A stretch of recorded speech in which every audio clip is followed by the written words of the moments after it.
Aliran air dari Samudra Pasifik ke Samudra Hindia melalui Indonesia atau kita sebut Arlindo, arus lintas Indonesia, menjadi topik yang terkenal dan menarik di kalangan ahli kelautan dan masyarakat umum.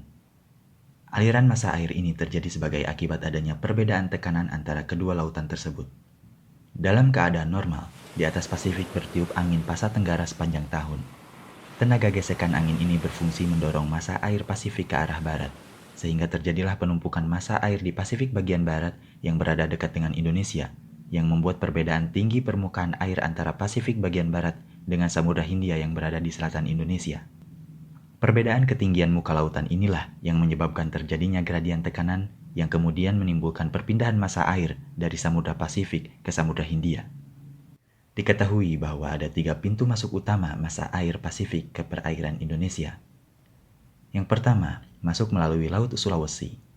Dari sini ada yang mengalir langsung menuju Samudra Hindia melewati Selat Lombok, dan yang sebagian lagi berbelok ke arah timur dan mengalir lagi ke Samudra Hindia melalui Laut Sawu dan jalur antara Cekungan Timor dan Celah Timor. Pintu kedua bagi masuknya air Pasifik adalah Laut Maluku. Dari Laut Maluku ini, massa air tersebut memasuki Laut Seram, kemudian mengalir melalui Selat Manipa ke Laut Banda.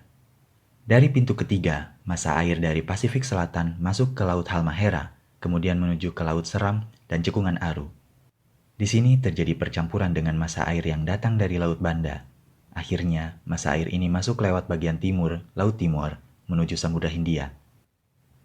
Dengan adanya arus lintas Indonesia, menjadikan lautan Indonesia sebagai tempat berkumpulnya dari 2 sumber hayati di Laut Samudra Pasifik dan Samudra Hindia. Sebagai contoh, jenis karang dengan sebaran terbatas dan merupakan share stock dari Samudra Hindia dan Samudra Pasifik juga ditemukan di perairan Indonesia, seperti Acropora casuarini, Acropora rudis, dan Acropora tortuosa. Dari sisi perikanan, arus lintas samudra ini pun berperan dalam fenomena ruaya kelompok ikan pelagis besar yang bersifat oseanik dan bernilai ekonomis tinggi, seperti tuna, cakalang, tongkol, tenggiri, marlin, dan layaran yang merupakan spesies dengan migrasi yang jauh.